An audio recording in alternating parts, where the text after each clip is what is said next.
This is a 1988 Ford panel van, an E-Series panel van. It has window tint in it. Interesting.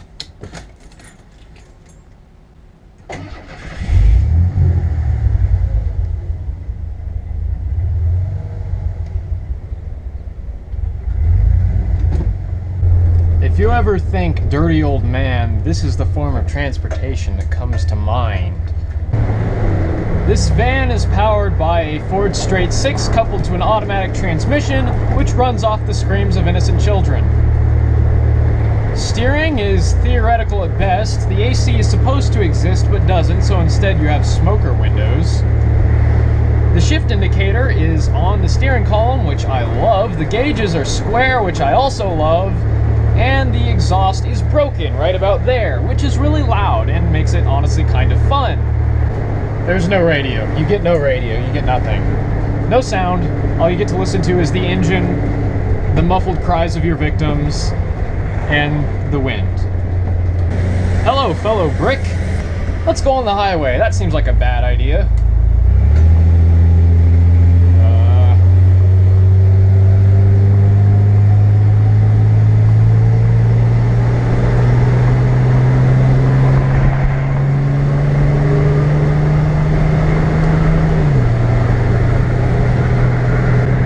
Position in this truck is less like driving a vehicle and more like sitting at a dinner table where you steer with this enormous plate that only vaguely gives suggestions on where you want the van to go.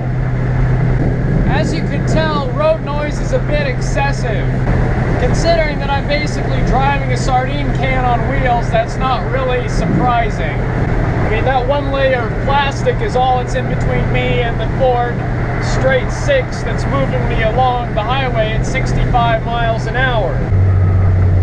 The brakes are apparently warped as hell. Either that or this is a very primitive form of ABS that just sucks donkey balls.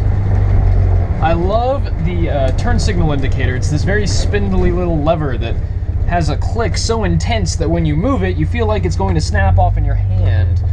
Honestly, everything in here has a sort of spindly feel to it, especially this steering wheel, which is very small and attached to this unrelenting steering column that, if I hit a brick wall, would probably find its way right through my chest. On a scale of 1 to 10, I would rate the NVH factor of this off the charts. It's like having Metallica perform right next to your ears, except all the instruments are out of tune and they're so drunk they can barely stand. I am not entirely sure why the driver's side floor appears to be made out of tinfoil. The air conditioner... Whoa! What? Ow.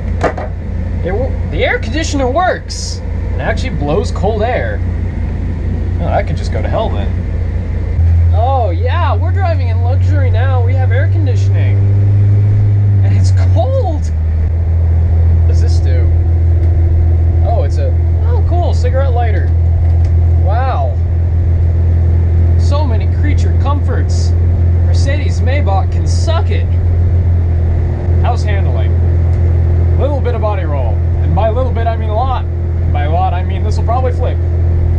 I want to take it autocrossing. I think that would be hilarious. Ugh.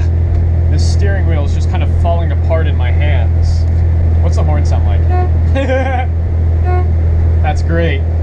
For some reason, the battery meter says D and C instead of like low or high. I have no idea what those are supposed to mean. Honestly, this isn't unusably slow. I have driven slower vehicles than this with larger engines. But D and C, what on earth could that be? I mean, D is on the left. I'm guessing that's like dead maybe, but what is C? Cold? Constant? I mean, it's DC electricity, it's direct current, but there's no reason for anything like direct and current to be on a gauge like that. For 1988, this really is not that bad. I It's able to keep up with traffic. You can haul more shit than you can imagine. What is this? Oh, that's a shift lever. It's a little loosey-goosey there.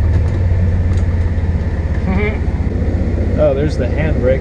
Oh, high beam switch on the floor! Yes! Oh, I love that. You can just flash your high beams with your foot. Either that or it's a brake from a Citroen. Charge! God, it makes such a racket. So loud. I miss old dashboards.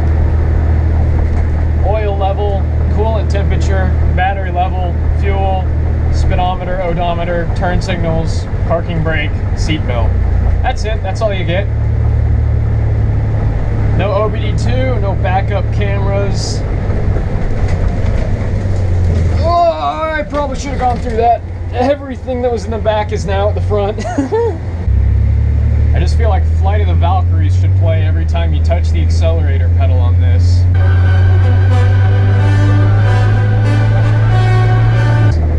Oh god! Oh, that was uncomfortable. This isn't even really a review. I mean, no one that's watching this is ever gonna buy one of these, but I guess I'll just wrap this up by saying that this is definitely a unique driving experience, to say the least. And a surprisingly pleasant one, actually. And once I figured, jeez. I mean, once you ignore that everything is gonna make noise and that everything's gonna rattle, I mean, it's not that bad, it's livable. As long as you go in it expecting misery, you'll be pleasantly surprised.